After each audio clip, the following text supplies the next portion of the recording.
जय भोले की हर हर महादेव बम बम भोले। आज मैं आपको कार्तिक मास 10वां अध्याय सुना रही हूँ। सुनिए। राजा पृथु ने कहा, हे देव ऋषि, आपको नमस्कार है। अब कृपया कर आप यह कहिए कि जिस समय भगवान शंकर ने माथे का तेज क्षीर सागर में डाल दिया, उस समय क्या हुआ?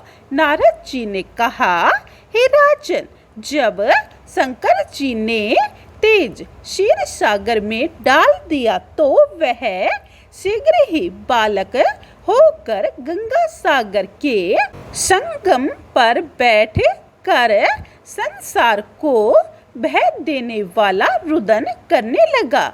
उसके रुदन से समस्त संसार व्याकुल हो उठा। लोकपालों के मन में भी व्याकुलता हुई। अधिक कहने से क्या है, चराचर चलायमान हो गए। शंकर सुवन के रुदन से ब्रह्मांड व्याकुल हो गए। समस्त देवता और ऋषि मुनि व्याकुल होकर लोक पितामह ब्रह्मा जी की शरण में गए और सब ने मिलकर ब्रह्मा जी को प्रणाम किया और स्तुति की। फिर कहा, हे पितामह, यह बड़ा भयंकर समय आया है, इसका नाश कीजिए।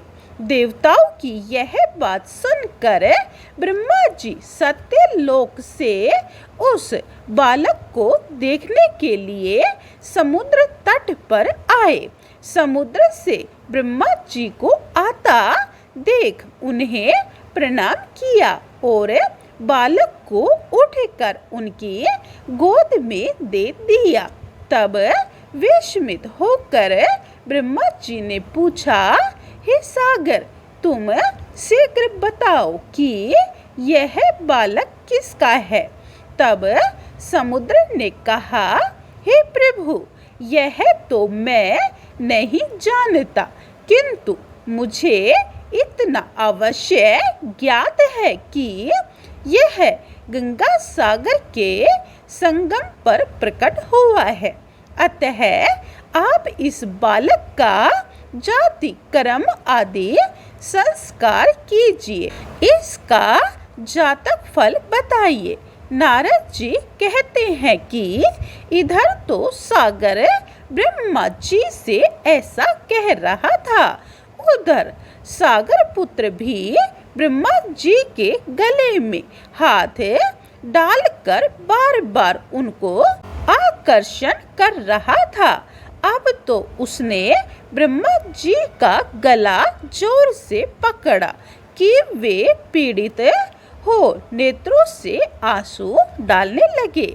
किसी प्रकार उन्होंने अपने दोनों हाथ से जोर लगाकर गला छुड़वाया और सागर से कहा, सुनो, मैं तुम्हारे पुत्र का जातक फल कहता हूँ। मेरी आँखों से जो जल निकलता है, इस कारण इसका नाम जलंधर होगा। यह पैदा होने के साथ ही तरुण हो गया था। इससे यह सब शास्त्रों का पारंगत महापराक्रमी, महावीर, जवान और रणदुर्गम तथा सभी दैत्यों का प्रांगत और भगवान विष्णु को जीतने वाला होगा। यह कहीं भी नहीं हारेगा। एक भगवान शंकर को छोड़कर सबसे अवस्था होगा।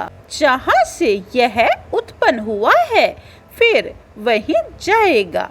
इसकी पत्नी बड़ी पतिव्रता, सौभाग्यशाली, सर्व सुंदरी, परम मनोहर, मृदु भाषिणी तथा शील की सागर होगी। नारद जी ने कहा, हे राजन, सागर से यह कहकर ब्रह्मा जी ने शुक्राचार्य को बुलाकर बालक का राज्य अभिषेक कराया।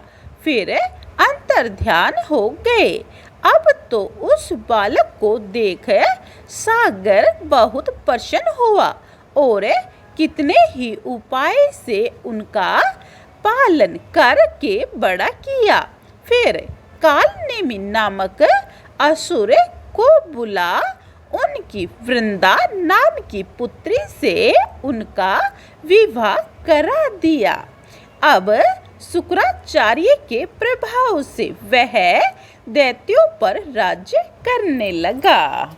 बोलिए शंकर भगवान की जय। जय विष्णु भगवान की।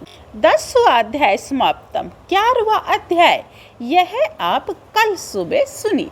कार्तिक मास में यह कहानी सुनने से सबका भला होगा। बोलिए जय भोले की हर हर महादेव बम बम भोले।